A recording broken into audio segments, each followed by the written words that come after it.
Today I'm going to talk you through 5 outfits I wouldn't wear and why. And it's not because I think that these outfits are bad, but it's more so that there are elements that come off feeling a little bit too polished, maybe too literal, or possibly too effortful. So I'm going to share with you the little styling tweaks that I make in order to transform the outfits into something that feel more like me. And these tweaks can be as simple as swapping out a shoe, adding in a different accessory, or undoing a theme that just comes across feeling a little bit too obvious. Basically, I'm going to share with you how I reclaim these outfits. So this very first outfit that I wouldn't wear has a strong nautical undercurrent to it, and you can really see that in every single detail that I've selected, from the bread and stripe top to the white wide leg trousers and the red shoes. It comes off feeling a little bit too contrived and almost a little bit too costume-like, which is not really the essence that I'm going for. What I want to do is dial down certain elements of the outfit so it feels less costume-like and has more of a sense of personality to it. The first thing I'm going to do is swap out those sandals, and instead of being quite so literal, I decided to choose a burgundy flat.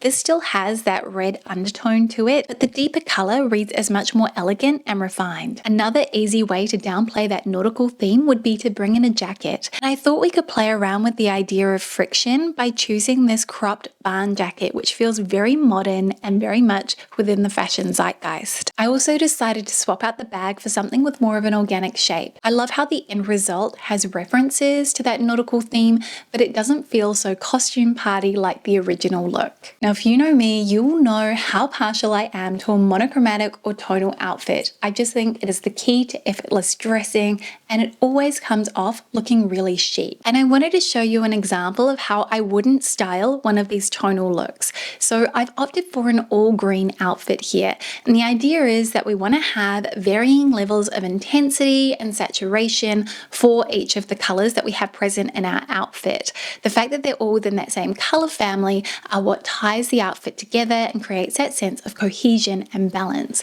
Now, the issue with this outfit here is that the greens do not match. They do not have the right undertone. So there's a bit of a clash here. While it might be subtle, to me, it's enough that when I look in the mirror, I can tell that there is something a little bit off, even though overall I do quite like this outfit. So there are a few different things that you can do here. You can help ground the look with neutrals, or alternatively try to unify the colors through the use of accessories. I've personally decided to go with the former option and actually use the trousers as a neutral rather than going with the monochromatic tonal outfit. So I've swapped out the green sweater for a neutral light beige that has a very similar undertone to the trousers. Then I've added in a long trench, which allows me to play with the idea of proportions, but also this particular style gives me the option to add in that statement component to the outfit if I so desire. This trench is reversible, and I like the fact that while the check is reasonably neutral, it has this kind of highlighter neon yellow running through it, which aligns really nicely color-wise with the trousers. The other thing I've done is opt for a bag that is in the same color family as the shoes. If you ever feel like your outfit is reading as too busy, this is a great way to reel things in a little bit. I wanted to expand a little bit more on the idea of matching accessories and instances where I don't think it works with this next outfit. Now, I personally love a matching set. I think it's a really great one and done, while also offering you the versatility to mix and match with the rest of your wardrobe as long as you are selecting the right type of set for you. So I have this beautiful midnight navy set from Lily Silk. Both pieces have such a stunning fluidity to them, and here in the styling, I've paired it with silver shoes and a silver bag. Here it comes across as reading a little bit too contrived and far too intentional for my personal liking. The other thing is that there is very little contrast in this outfit, the only point of contrast being the sharp toe of the flats. Every single texture is shiny, so there's absolutely no visual interest happening here. So I'm going to keep the same set and the flats, but I'm going to add in a natural stone necklace. I really like how this helps to break up all of the shine. And then I'm also going to change the bag for a warm and neutral. Now the bag actually has silver hardware, which ties in nicely to the shoes. And the takeaway here is that our accessories don't have to match, they just have to go. What I like about this is it no longer feels highly polished, stylish. Instead, it feels much more approachable and how you would regularly style something like this day to day. The next outfit that I wouldn't wear basically looks like I just stepped out of my TikTok feed. So I'm styling a tube top with cargo trousers, ballet flats, a little shoulder bag, and sunglasses, kind of something that has a bit of a trendy silhouette to it. One of my main issues with this outfit is that it looks like I've copied it from someone else. There's none of my personality shining through, and that's one of the details that I really want to bring back. So the first thing that I'm going to do is swap out those shoes. We're going to swap out the ballerina flats for a sandal, and that is how I would typically style these cargo pants. So here I'm actually leaning on a little style rule that I've created for myself with a specific item of clothing.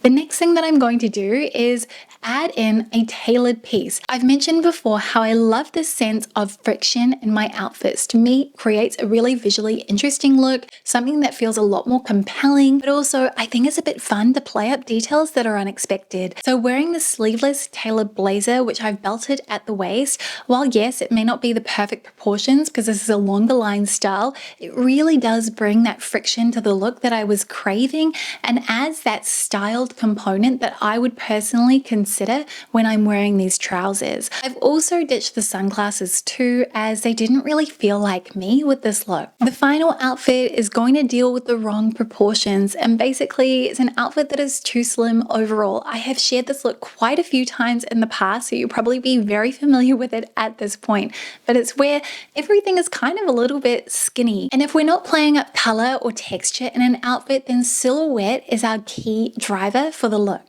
So for the outfit, you can see here I'm wearing these skinny jeans, and I've decided to pair it with a fitted tank and a shrunken jacket, which cuts me off at the hip. So the proportions here are all wrong, as it's really highlighting where my hip dips out just a little bit. What this ends up doing is creating a bit of a carrot shape for my legs and essentially reflects back this inverted triangle shape, which is not what I want for my outfit.